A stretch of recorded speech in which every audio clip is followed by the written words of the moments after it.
Hello प्यारे विद्यार्थियों, आप सभी का हमारे ऑनलाइन यूट्यूब प्लेटफॉर्म पर हार्दिक स्वागत। हम चतुर्थ श्रेणी कर्मचारी भर्ती परीक्षा 2025 की बात कर रहे थे और उसमें मैथमेटिक्स का एक टॉपिक लसप मसप हमने क्लियर कर दिया था और दूसरे टॉपिक प्रतिशत को शुरू किया था, जिसका भी एक वीडियो हमने कंप्लीट कर दिया था। अगर आपने वो वीडियो नहीं देखा है तो आप हमारे चैनल के डिस्क्रिप्शन में जाकर देख सकते हैं।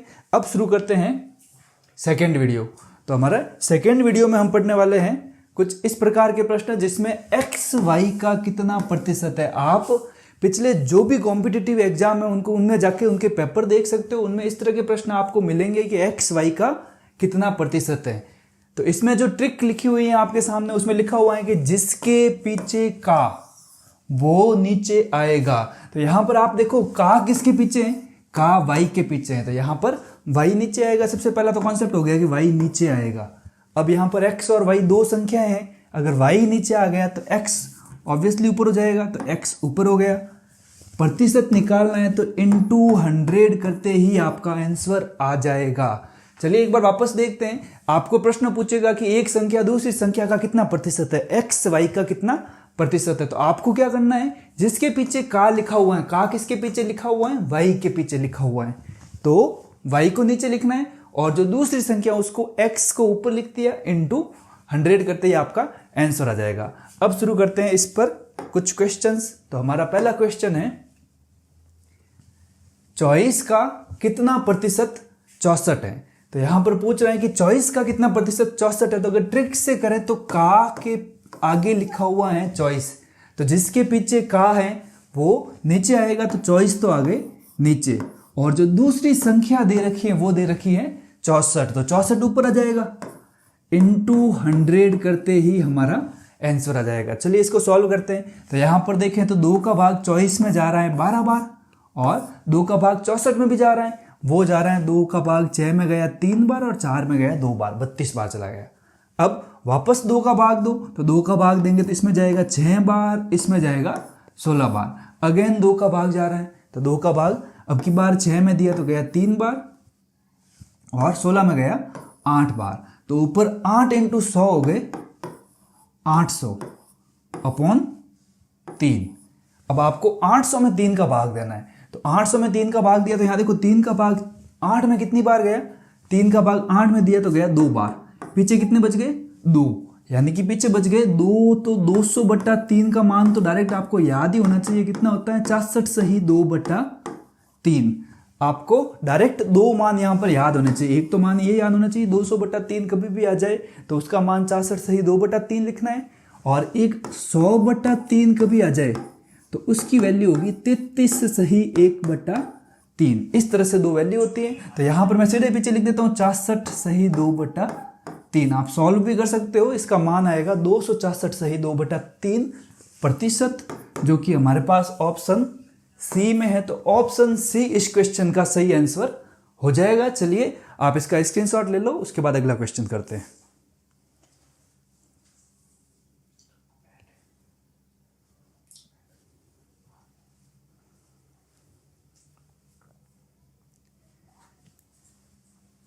स्क्रीनशॉट ले लिया होगा आपने।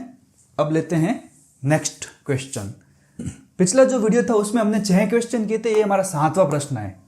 अब लेते हैं हमारा 8वां क्वेश्चन। तो ये हमारा 8वां प्रश्न हो गया। हमारा 8वां प्रश्न है कि 2 क्विंटल है वो 2.5 किलो के 2.5 किलोग्राम का कितना प्रतिशत है। तो यहाँ पर 2 क्विंटल 2.5 किलोग्राम के प्रतिशत निकालना है, तो का जिसके पीछे है वो नीचे आएगा, तो यहाँ पर 2.5 किलोग्राम है वो तो नीचे आ जाएंगे, अपॉन। अब यहाँ पर एक चीज अपने को पता होनी चाहिए, अगर नीचे किलोग्राम है तो ऊपर भी क्या आएगा, किलोग्राम आएगा। तो 2 क्विंटल में कितने किलोग्राम होते हैं, हमें पता है क्विंटल 100 किलो का होता है, तो 1 क्विंटल में 100 किलो, तो इसका मतलब 2 क्विंटल में हो गए 200 किलोग्राम, और इनटू 100 करते ही आपका आंसर आ जाएगा। वापस बेसिक को एक बार समझते हैं। जिसके पीछे का वो संख्या हमेशा ही नीचे आएगी, जो दूसरी संख्या दे रखी है वो ऊपर लिखनी है, इनटू 100 करते ही आपका डायरेक्ट आंसर आ जाएगा। काफी आसान से प्रश्न होते हैं इस तरीके के। तो यहां पर देखो सबसे पहले पॉइंट हटा देता हूं, किलोग्राम तो लिखने की जरूरत नहीं, किलोग्राम से तो किलोग्राम कट गया, पॉइंट हटाया तो ऊपर आ गया 0, यहां 0 लगा देता हूं। अब ये 25 है, ये 100 है, तो 25 का भाग 100 में 4 बार जाता है। तो यहां पर 25 का भाग 100 में गया 4 बार, ये हो गए 40। 40 को हमने 200 से मल्टीप्लाई किया तो हो गए 4 × 2 8, और 8 के पीछे आ गए 30%। तो ये है हमारे पास ऑप्शन सी में। तो ऑप्शन सी हमारा आंसर हो गया। काफी छोटे छोटे क्वेश्चन है। चलिए आप इसका भी स्क्रीनशॉट ले लो।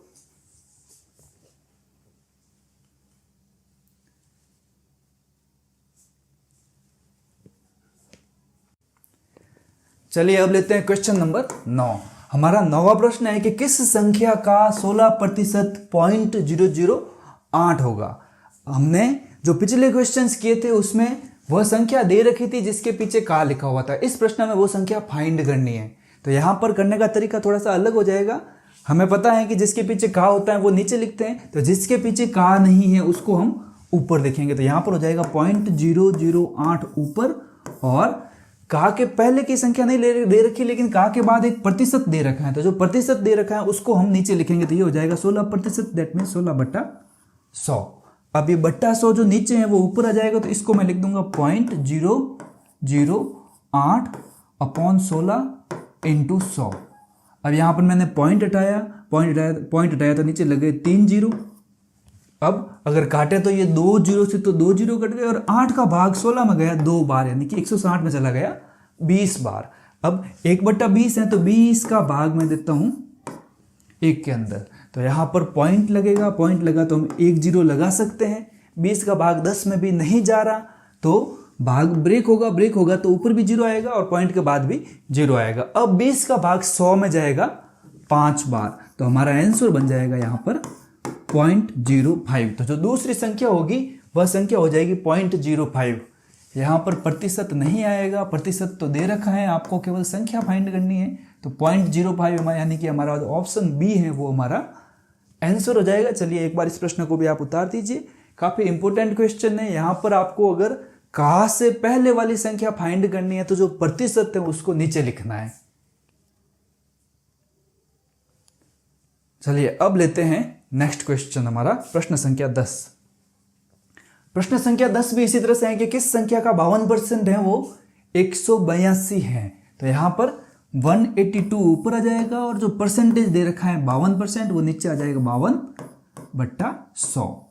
अब यहां पर काट देते हैं तो यहां पर भी 2, यहां पर भी 2, दोनों में 2 का भाग जा रहा है। तो 2 का भाग 52 में गया 26 बार, और इसमें देंगे तो 2 का भाग 18 में गया 9 बार, और 2 में गया 1 बार, यानी ऑल ओवर 91 बार चला गया। अब यहां पर ध्यान से देखो 91 और 26 दोनों 13 की टेबल में आते हैं। 13 की टेबल अगर 2 बार बोलते हैं तो 26 आते हैं, और 7 बार बोलते हैं तो 91 आते हैं। अब 2 को अगर मैं 100 से काटूं तो वो 50 बार कटेंगे। अब 50 को 7 से मल्टीप्लाई करते हैं तो 50 × 7 हो जाएंगे 350। जो 350 हमारे पास ऑप्शन किस में है, बी में है। तो इस क्वेश्चन का आंसर हो जाएगा ऑप्शन बी 350। ये क्वेश्चन बैंक पीयू की परीक्षा में आया हुआ है। हालांकि अपन जो भी प्रश्न कर रहे हैं वो किसी न किसी कॉम्पिटिशन एग्जाम में आए हुए हैं, और आपके चतुर्थ श्रेणी परीक्षा में आने के लिए काफी इंपोर्टेंट क्वेश्चंस हैं। इसलिए आप सब प्रश्नों को ध्यान से देखना। अब इसका एक बार स्क्रीनशॉट ले लो, उसके बाद नेक्स्ट क्वेश्चन करते हैं।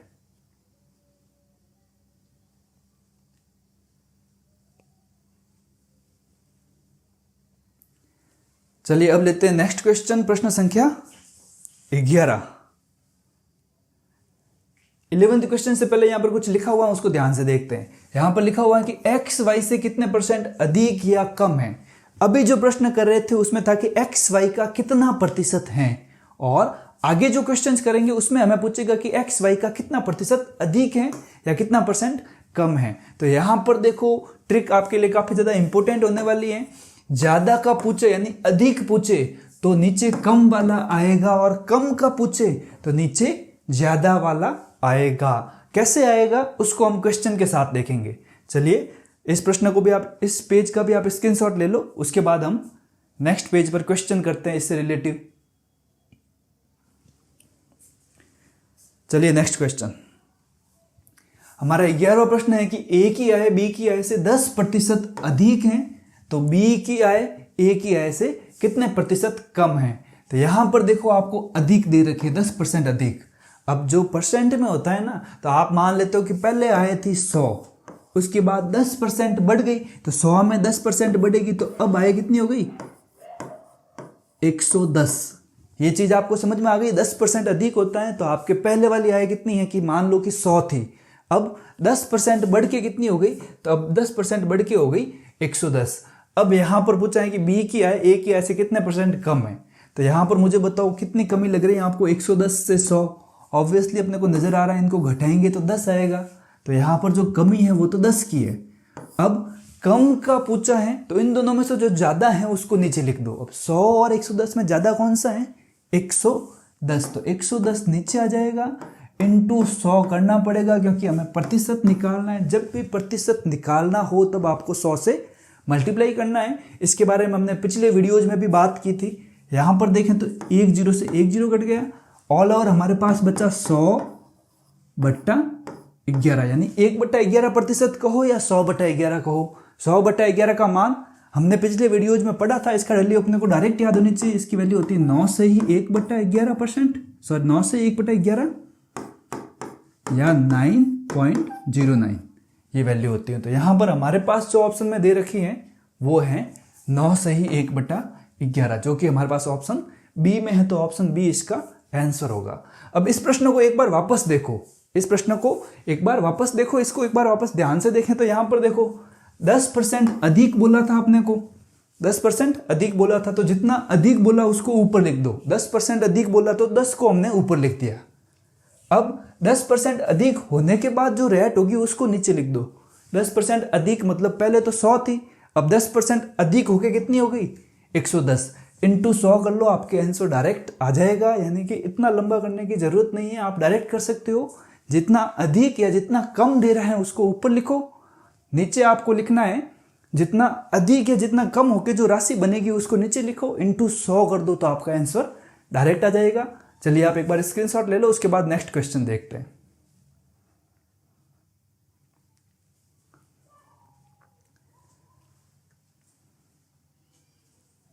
चलिए अब नेक्स्ट क्वेश्चन देखते हैं। नेक्स्ट हमारा 12th क्वेश्चन है कि यदि ए बी से 25% कम हो तो बी ए से कितने प्रतिशत अधिक होगा। तो मुझे बताओ यहाँ पर कमी कितनी दे रखी है, 25% की, तो 25 ऊपर आ गया। उसके बाद पहले 100 थी, 25 कम होने के बाद अब क्या हो गई, 25 कम होगी तो 100 में से 25 कम करोगे तो अब हो जाएगी 75, इंटू 100 करते ही आपका आंसर डायरेक्ट आ जाएगा। वापस देख लो आप ध्यान से, मैं क्या कहना चाहता हूं आपको कि जितनी कमी या जितनी अधिकता आपको दे रखी है उसको आपको ऊपर लिखना है, अपॉन नीचे की तरफ आपको लिखना है। इसको 100 में से अगर कम है तो घटा के और अधिक है तो जोड़ के। तो यहाँ पर कम है तो आपने 100 में से 25 को घटा दिया तो नीचे आ गया, इंटू 100 करते ही ऑटोमेटिक कितने परसेंट अधिक है वो निकल जाएगा। तो यहाँ पर देखो 25 का भाग 75 में जाएगा 3 बार, और 100/3 यानी कि 1/3% की वैल्यू आप याद करो, बताई थी। और इस वीडियो के स्टार्ट में भी एक क्वेश्चन में बताई थी मैंने आपको, 33 सही 1/3। अगर 200/3 आता तो उसकी वैल्यू होती 64 सही 2/3। दोनों वैल्यू काफ़ी इंपॉर्टेंट है, डायरेक्ट यूज होती है। और यहाँ पर जो यूज हुई है उसके हिसाब से अपना आंसर हो जाएगा, परसेंटेज है तो परसेंटेज में यूज हो जाएगा, इतना होगा। ये यहाँ पर कहाँ लिखा हुआ है, 33 से 1/3 ऑप्शन बी में है, तो ऑप्शन बी हमारा आंसर हो जाएगा। चलिए एक बार इसका स्क्रीनशॉट ले लो, उसके बाद अगला क्वेश्चन करते हैं।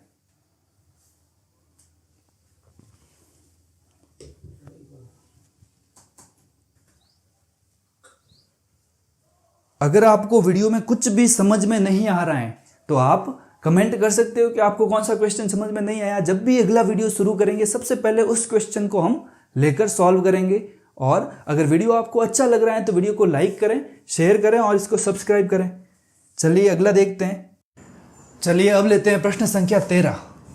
हमारा 13वां प्रश्न है कि एक संख्या का 1/5 यदि 81 है तो उस संख्या का 68% क्या होगा। तो ये प्रश्न है काफ़ी अलग है, नॉर्मली बेसिक प्रतिशत पर आधारित है, नॉर्मली ट्रिक व्रिक नहीं लगती है इसमें, लेकिन थोड़ा सा का वाला यूज करते हैं। हमने पढ़ा था कि का के जो पहले वाली संख्या होती है उसको नीचे लिखते हैं, और यहाँ पर भी वही संख्या फाइंड करनी है। एक संख्या ही तो अपने को पता नहीं है, एक संख्या तो का से पहले वाली संख्या पता नहीं, लेकिन का के बाद एक संख्या दे रखी है, तो जो का के बाद दे रखी है वो ऊपर आ जाएगी। यहाँ पर हमारे पास जो फाइंड होगी वो संख्या है, ठीक है बेटा, ये संख्या फाइंड हो जाएगी। 81 आ गया, अपॉन नीचे यहाँ पर प्रतिशत दे रखा हो तो प्रतिशत लिखते, और डायरेक्ट 1/5, 1/4, 1/2 इस तरह से दे रखा हो तो अपन इसको डायरेक्ट उतार देंगे। 1/5 को डायरेक्ट उतार दिया। अब यहाँ पर 5 डिवाइड में है, ऊपर गए तो 81 के साथ मल्टीप्लाई हो गए, 81 × 5, हमारे पास बन जाएंगे 5 एकम 5 और 8 इंटू 5 हो गए 405। यहाँ पर एक संख्या हो गई 405, तो क्या करना है, उस संख्या का यानी 405 का 68% क्या होगा वो हमें फाइंड करना है। तो मुझे निकालना है 405 का को हम मल्टीप्लाई कर देंगे 68% यानी कि 68/100 के साथ, तो हमारा आंसर आ जाएगा। चलिए एक बार आंसर निकालते हैं फिर इसको वापस समझते हैं। अब 405 को 68 यानी 68 से मल्टीप्लाई करना है, चलो एक बार करके देखते हैं। 405 इंटू 68, 8 की टेबल को 5 बार बोला तो 8 पंजे 40 हो गए, और 8 की टेबल 4 बार 8 चौक 32 हो गए, मल्टीप्लाई 6 की टेबल 5 बार 30 और 6 की टेबल 4 बार 24 हो जाएंगे। अब इनको जोड़ोगे तो आ जाएगा 0 4 5 7 और 2 27,540। अब उसमें 100 का डिवाइड करोगे तो दो संख्या के बाद दशमलव यानी आंसर आएगा 275.4, जो कि हमारे पास ऑप्शन बी में है, तो ऑप्शन बी हमारा आंसर हो जाएगा। चलिए इसको थोड़ा एक बार वापस देखो, प्रश्न क्या कह रहा था। प्रश्न में आपको एक संख्या का 1/5 81 है, इस तरह से दे रखा है। याद करो पिछले जो स्लाइड्स थी उसमें हमने प्रश्न किए थे कि एक संख्या का 10% 105 है, एक संख्या का 25% 302 है, तो हम क्या करते थे 302 बट्टा जो प्रतिशत था वो नीचे लिख देते थे। तो यहाँ पर भी एज इट इज करना है 81 बट्टा जो का के बाद लिखा हुआ है 1/5 उसको नीचे लिख देंगे, तो वह संख्या हमें फाइंड हो जाएगी। फिर यहाँ पर प्रश्नों को एक स्टेप आगे बढ़ाते हुए हमें पूछा है कि उस संख्या का 68% क्या होगा। तो जो भी संख्या है उसका 68% हमें निकालना है। चलिए एक बार इसका स्क्रीनशॉट ले लो, उसके बाद नेक्स्ट क्वेश्चन देखते हैं।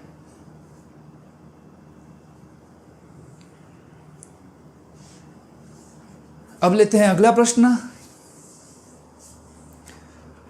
Question number 14। 14वां प्रश्न है कि किस संख्या का 18% है वो 75 के 12% के बराबर होगा। ये भी प्रश्न बेसिक क्वेश्चन, काफी अच्छा सा प्रश्न है, और इसी तरह के छोटे छोटे प्रश्न ही आपके एग्जाम में आने के ज्यादा चांसेज हैं। यहाँ पर भी किस संख्या का बोला तो का के बाद वाला परसेंटेज है वो नीचे आ जाएगा 18%, और उसके बाद जो संख्या दे रखी है, कौन सी संख्या दे रखी है 75 के 12%, तो 75 का 12% ऊपर आ जाएगा, 75 का 12%। एक बार वापस देखो किस संख्या का इतना परसेंट इसके बराबर है, तो जो भी जिसके बराबर है वो तो ऊपर आ गया, अपॉन जो परसेंटेज दे रखा है 18% वो नीचे आ जाएगा। तो यहाँ पर आप इसको सॉल्व करोगे तो परसेंट से तो परसेंट कट गया। अब 6 की टेबल बोलो, तो 6 की टेबल बोलोगे तो 6 की टेबल में 12 आते हैं 2 बार और 18 आते हैं 3 बार, और 3 का भाग 75 में जाएगा 25 बार, और 25 को हम 2 से मल्टीप्लाई करेंगे तो हमारा आंसर आ जाएगा 50, जो कि हमारे पास ऑप्शन बी में है। तो ऑप्शन बी हमारा आंसर हो जाएगा। इस प्रकार के प्रश्नों को समझने के लिए आपका एक कॉन्सेप्ट मजबूत होना चाहिए कि जिसके पीछे का होता है वो संख्या नीचे आती है। अगर वही संख्या फाइंड करनी है तो उसके आगे जो परसेंट या 1/4 लिखा हुआ होता है वो नीचे आएगा, और सामने जो संख्या दे रखी है वो ऊपर आएगी। यहाँ पर डायरेक्ट संख्या नहीं देकर आपको दे रखा है कि 75 का 12%, तो 75 का 12% निकालना है, तो वो हो जाता है 75 इंटू 12/100। अब प्रतिशत यहाँ पर भी है, प्रतिशत यहाँ पर भी, इसलिए प्रतिशत को सॉल्व नहीं करके डायरेक्ट काट देते हैं। तो इस तरीके से आप इसको निकाल सकते हो। चलिए एक बार स्क्रीनशॉट ले लो, उसके बाद नेक्स्ट क्वेश्चन करते हैं।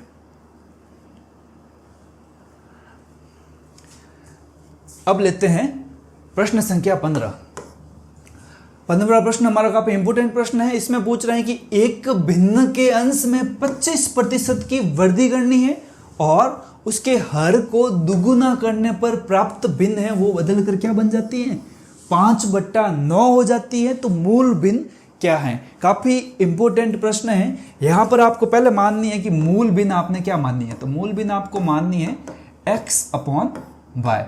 अब जैसा जैसा प्रश्न कह रहा है वैसे वैसे करते चलना है। प्रश्न कह रहा है कि इसका जो अंश है यानी कि जो x है उसमें 25% की वृद्धि कर दो। 25% की वृद्धि का मतलब होता है 125/100 के साथ मल्टीप्लाई। जितने परसेंट की भी वृद्धि होगी उसको 100 में जोड़ दो और अपॉन 100 कर दो, तो आपका 25% है जितने परसेंट की वृद्धि होगी वो हो जाएगी। और नीचे कह रहा है हर को दुगुना करना। हर को दुगुना करने का मतलब है हर को 2 से गुणा करना। हर y है, y को 2 से गुणा करोगे तो 2y हो जाएगा। और ये जो संख्या है वो किसके बराबर है, 5/9 के। तो बस इतना सा काम करना है। उसके बाद हमें पता है कि जो नीचे की तरफ लिखा हुआ है अंश में वो और नीचे आ जाएगा, तो ये बन जाएगा x इंटू 125/100, नीचे आएगा तो 100 इंटू 2 हो गए 200 इंटू y, इस तरह से हो गया, इक्वल टू है 5/9। अब हमें पक्षांतरण करना है, संख्या जो लिखी हुई है उनको सामने ले जाना है। तो नियम यही है कि नीचे की तरफ है वो ऊपर चली जाएगी और ऊपर की तरफ है वो नीचे आ जाएगी। तो यहाँ पर x/y हो जाएगा 5/9 तो पहले से था, और 200 नीचे की तरफ है तो 200 यहाँ चले गए ऊपर, और 125 ऊपर थे वो आ गए नीचे। अब 5 का भाग 125 में जाएगा 25 बार, और 25 का भाग 200 में जाएगा 8 बार। तो यहाँ पर अपनी x/y आ जाएगी 8/9, जो कि हमारे पास ऑप्शन सी में है। तो ऑप्शन सी इसका आंसर हो जाएगा। काफ़ी इंपॉर्टेंट क्वेश्चन है, एक बार आराम से नोट कर दो, और नहीं समझ में आया हो तो आप कमेंट में ज़रूर लिखना। इस क्वेश्चन को वापस नए वीडियो के साथ आपको समझा देंगे।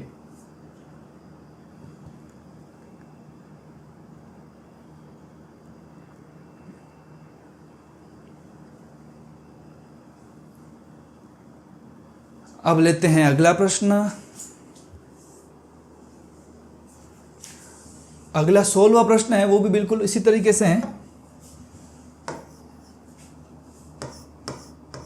थोड़ी सी मिस्टेक है, उसको मैंने क्लियर कर दिया है। अब इसको वापस पढ़ते हैं।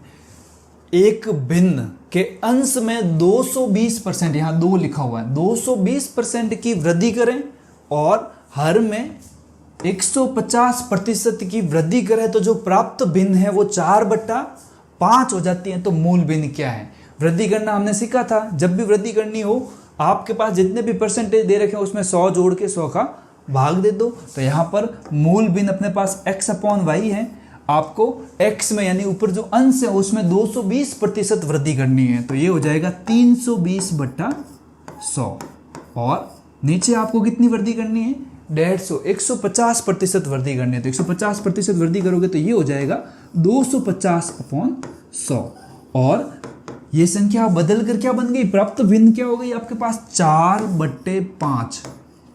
अब यहाँ पर इसके नीचे भी 100, इसके नीचे भी 100, तो 100 से तो 100 कट गए, और यहाँ पर ध्यान से देखो तो 0 से भी 0 कट गया। अब पक्षांतरण करेंगे तो जो नीचे है वो ऊपर और जो ऊपर है वो नीचे आ जाएगा। तो ये हो जाएगा x/y इक्वल टू 4/5 तो पहले से दे रखा है, 25 ऊपर चले गए और 32 नीचे आ गए। अब 4 का भाग 32 में गया 8 बार और 5 का भाग 25 में गया 5 बार। तो हमारी जो नई भिन्न आई वो आ गई 5/8, जो कि हमारे पास ऑप्शन ए में है। तो ऑप्शन ए इसका सही आंसर हो जाएगा। काफ़ी इजी प्रश्न, काफ़ी इजी क्वेश्चन है, और इस तरीके से आपको इसको सॉल्व करना है।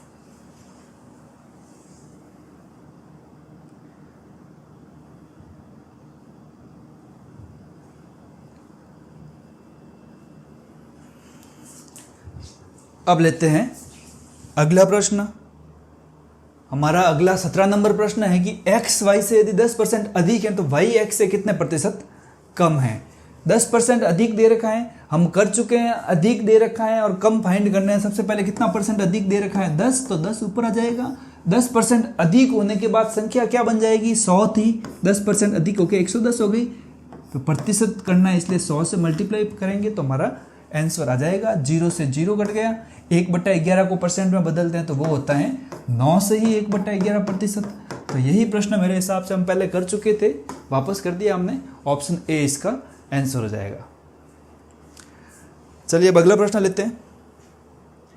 हमारा 18वां प्रश्न है कि एक बैलन में कितने परसेंट की कमी 20% की वृद्धि को प्रभावहीन कर देगी। यहाँ प्रश्न को ध्यान से देखो। यहाँ पर क्या कह रहे हैं? आपको फाइंड करनी है कमी, और देख क्या रखा है? 20% की वृद्धि। सेम उसी तरीके से प्रश्न है कि 20% की वृद्धि है तो कितने परसेंट की कमी है। तो आपको वृद्धि दे रखी है, तो आपने जैसा पिछले क्वेश्चंस में लिखा था 20% की वृद्धि, यानी कि 20 ऊपर लिखूंगा।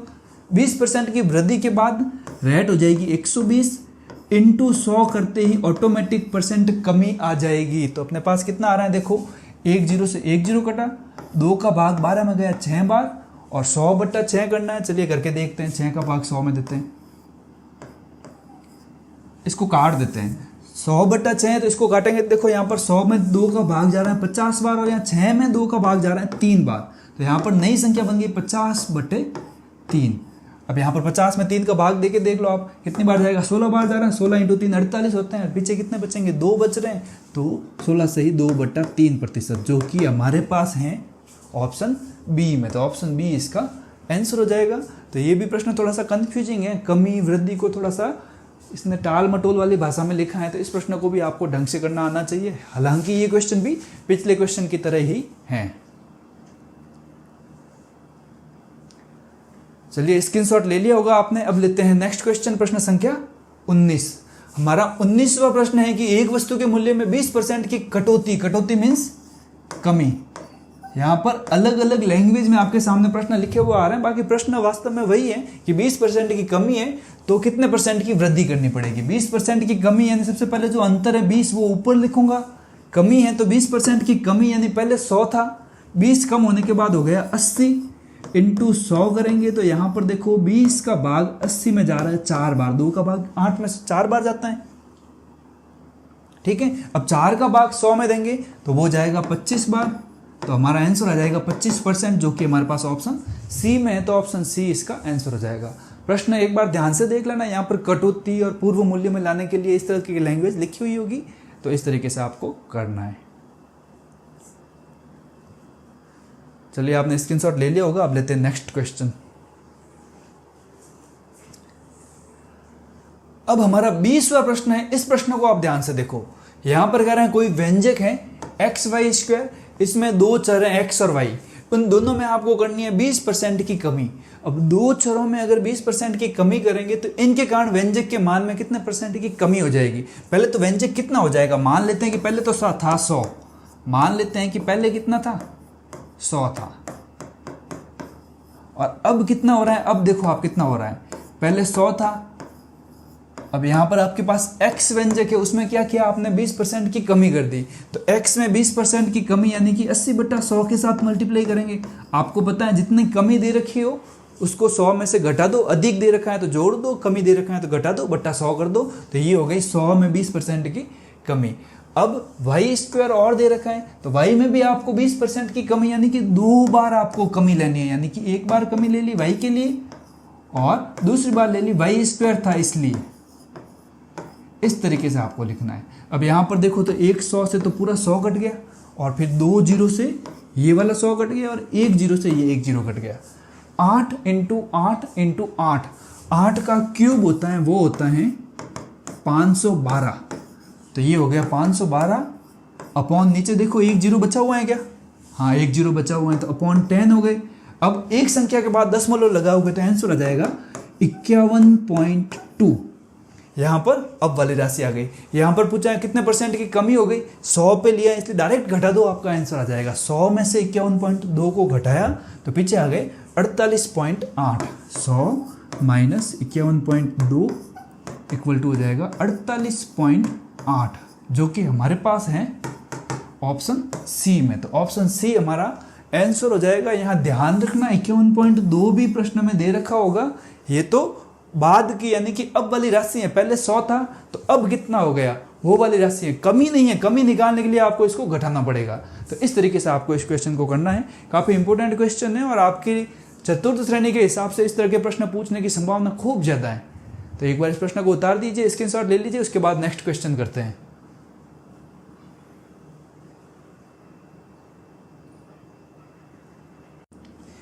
चलिए अब नेक्स्ट क्वेश्चन लेते हैं, प्रश्न संख्या 21। हमारा 21वां प्रश्न है कि बेलन की त्रिज्या में 10% की वृद्धि और ऊंचाई में 20% की कमी कर दी जाए तो यहाँ पर आयतन पर क्या प्रभाव पड़ेगा।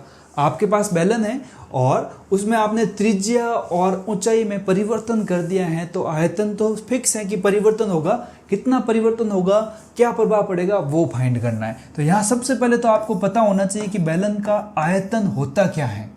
तो यहाँ पर आयतन का फॉर्मूला आई थिंक आपको पता होगा क्योंकि आपके कोर्स में है, और नहीं पता है तो कम से कम याद कर लो, πr²h, ये फॉर्मूला आयतन का होता है।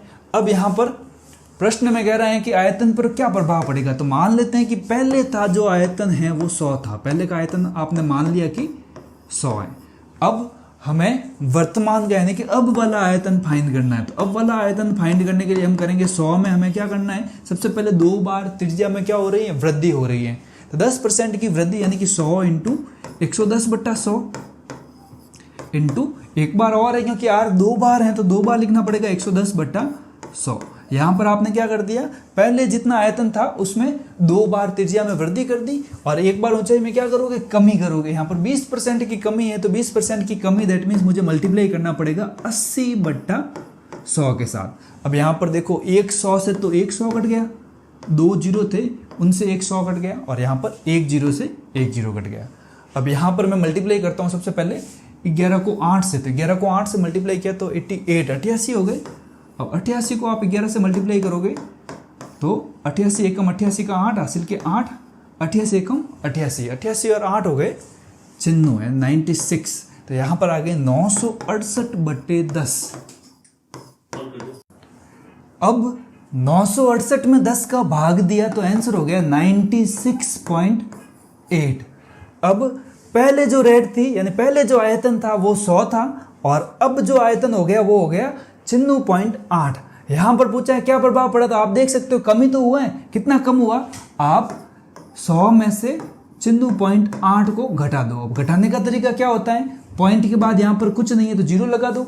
अब 10 में से 8 गए 2, यहाँ पर हो गए 99 और 99 में से 96 गए, 99 में से 96 गए तो पीछे बच गए 3, यानी 3.2% की कमी आ गई जो कि हमारे पास ऑप्शन ए में है। तो यहां पर इस प्रश्न का आंसर हो जाएगा ऑप्शन ए। चलिए एक बार आप इसका स्क्रीनशॉट ले लो, उसके बाद नेक्स्ट क्वेश्चन देखते हैं। इस तरह के प्रश्न पूछे जाने के आपके एग्जाम में खूब ज्यादा संभावना है, इसलिए इस प्रश्न को ध्यान से देखना। और अब हमारा लास्ट क्वेश्चन प्रश्न संख्या 21 है। प्रश्न संख्या हो जाएगा प्रश्न संख्या 22। यहां पर प्रश्न संख्या हो जाएगी प्रश्न संख्या 22। हमारा प्रश्न संख्या 22 है कि किसी घनाभ की लंबाई में 10% की कमी, चौड़ाई में 25% की वृद्धि और ऊंचाई में 20% की वृद्धि कर दी जाए तो उसके आयतन पर क्या प्रभाव पड़ेगा। तो यहां पर भी आयतन की बात कर रहे हैं तो सबसे पहले काम होगा कि आपको घनाभ का आयतन पता होना चाहिए। तो घनाभ का आयतन होता है, घनाभ के आयतन की बात करें तो घनाभ का जो आयतन होता है वो होता है लंबाई इंटू चौड़ाई इंटू ऊंचाई। अब मान लेते हैं कि जो पहले आयतन है वो है हमारे पास 100। अब यहां पर वृद्धि के बाद निकालना है तो यहां पर हम निकालेंगे, तो यहां पर निकाल लेंगे। अब कितना हो गया, तो अब लिख के मैं लिख दूंगा अब इक्वल टू 100 इंटू, सबसे पहले देखो लंबाई में क्या हुआ, 10% की कमी हो गई, 10% की कमी दैट मीन्स मैं लिखूंगा 90/100। और उसके बाद आप देखो चौड़ाई में क्या हुआ है, 25% की वृद्धि, 25% की वृद्धि यानी हो जाएगा 125/100। वृद्धि हो तो जोड़ना है और कमी हो तो घटाना है। नेक्स्ट लिखा हुआ ऊंचाई में 20% की वृद्धि, तो ऊंचाई में 20% की वृद्धि करेंगे तो ये हो जाएगा 120/100। अब यहां पर काटो, तो यहां पर काटेंगे तो यहां पर 2 जीरो यानी 100 से तो 100 पूरा कट गया और यहां पर ये जो 2 जीरो है इनसे 100 पूरा कट गया। अब यहां पर भाग दें तो सबसे पहले 25 से ही डिवाइड करते हैं। 25 का भाग 100 में जाएगा 4 बार और 125 में जाएगा 5 बार। और यहां पर 4 का भाग 12 में पूरा जा रहा है, कितनी बार जा रहा है, 3 बार जा रहा है, तो यहाँ 3 बार जाएगा। अब 5 इंटू 3 इंटू 9 करना है, सबसे पहले 5 इंटू 3 कर देते हैं, 5 इंटू 3 हो जाएगा 15 और 15 इंटू 9 करेंगे तो हो जाएगा 135। अब आप सब ध्यान से देखो, पहले 100 था अब 135 हो गया, तो आप सबको समझ में आ रहा होगा कि आयतन पर क्या प्रभाव पड़ा, आयतन 35% बढ़ चुका है यहाँ पर। तो यहाँ पर इस प्रश्न का आंसर हो जाएगा आयतन 35% बढ़ गया। तो आप एक बार इस प्रश्न को ध्यान से उतार दो।